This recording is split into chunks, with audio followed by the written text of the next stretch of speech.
사건 무마를 해준 게 윤석열과 박영수였고 그 대가로 이런 거래가 이루어졌던 거 아니냐 이런 의혹서부터 많은 것들이 이야기가 있었음에도 검찰은 그 부분은 다 무시하고 오직 대장동 사건은 이재명 대통령만을 표적으로 해서 달려갔었습니다. 근데 이제 오늘 이제 국조특위에서 남욱 변호사가 증언해서 다시 이제 조명되고 있는 것 같은데요. 윤석열 아버지 윤기준 교수 집 예전에 김만배, 대장동의 김만배의 누나가 이제 인수한 건 관련해서 당시에도 말이 많지 않았습니까? 예, 그렇습니다. 그때는 뭐 이제 일부 언론에서는 우연 아니냐 이제 검찰 쪽 입장도 그랬던 것 같아요.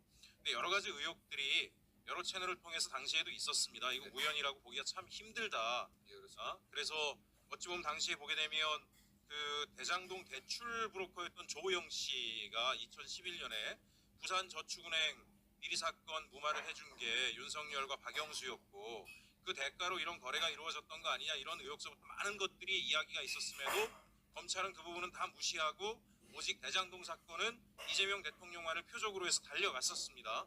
근데 이제 국조특위에서 이게 나왔던 거잖아요. 네.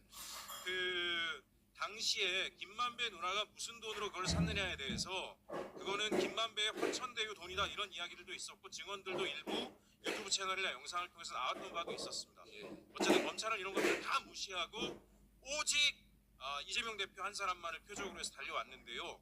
제가 작년엔가 이 사건 관련해서 계속 저도 들여다보다가 그때 의혹의 하나를 또 봤던 것 중에 하나가 제가 이 집 등기부 등본을 봤어요. 띄어서 등기부 등본이 어떻게 되어 있냐면 여기 몰수 보전이 되어 있습니다. 몰수 보전이 범죄 수익이라는 거로 해서 법원이 몰수 보전이 되어 있어요.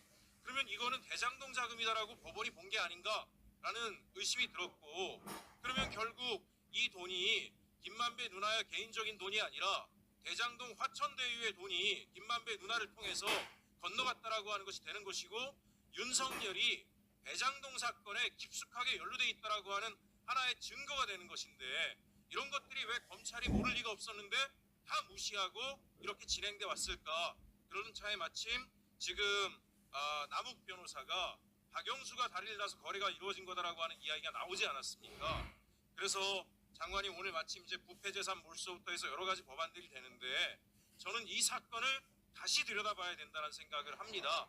그래서 2019년에 윤석열 아버지 윤기준 교수 집 거래뿐만이 아니라 당시에 이미 어떤 말까지 있었냐면 대장동의 그분은 이재명 대통령이 아니라 윤석열이다라고 하는 이야기가 공공연히 나왔음에도 불구하고 검찰은 전혀 이것을 지켜보거나 바라보지 않았다.